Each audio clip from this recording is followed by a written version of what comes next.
प्रस्थापित राजकारण्यांच्या विरोधात राजकीय संघर्ष करण्याची हिंमतच नव्हे तर साधा विचारही अलीकडे कोणी करत नाही. सावंतवाडीची तर बातही कुचावर. अशा स्थितीत ही निवडणूक लढवण्यासाठी पुढे आल्या त्या श्रद्धाराजे. अनुभव, वय, राजकीय पार्श्वभूमी यापैकी काहीही नसताना त्यांनी केलेलं हे मोठं धाडस अगदी सुरुवातीलाच सावंतवाडीकरांना जिंकून गेलं. निवडणुकीपूर्वीच त्यांनी प्रत्येक घरात जाऊन त्यांच्याशी केवळ संवाद साधला नाही तर राजघराण्याशी असलेलं नातं पुन्हा एकदा मजबूत केलं. निवडणूक जिंकण्याआधीच कुणीतरी आपल्या समस्या ऐकून घेतंय याची जाणीव सावंतवाडीकरांना झाली आणि तिथंच श्रद्धाराजेंनी अर्धी लढाई जिंकली. हसतमुखानं घरात प्रवेश करणाऱ्या श्रद्धाराजे आणि औक्षण करून त्यांचं स्वागत करणारी त्या घरातली गृहिणी हे दृश्य पारंपरिक राजकारणाला छेद देणारं होतं.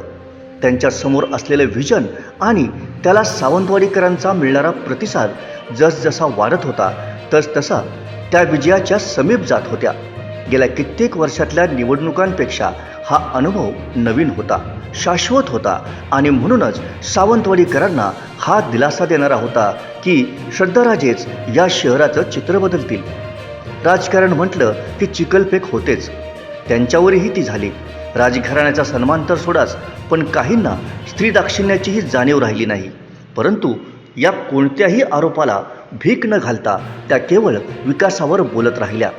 पक्ष, नेते, कार्यकर्ते हे तर आहेतच, परंतु त्या जिंकण्याचं आणखीन एक महत्त्वाचं कारण म्हणजे त्यांच्याकडे असलेला आत्मविश्वास, जो त्यांच्या चेहऱ्यावर अगदी पहिल्यापासून सतत जाणवत होता.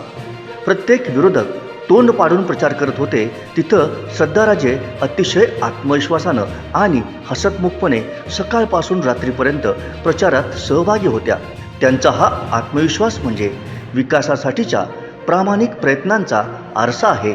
याच भावनेतून सावंतवाडीकरांनी पारंपरिक प्रचाराला बळी न पडता नव्या दमाच्या नेतृत्वाला सावंतवाडी नगराध्यक्षपदाच्या खुर्चीवर अगदी सन्मानानं बसवलं.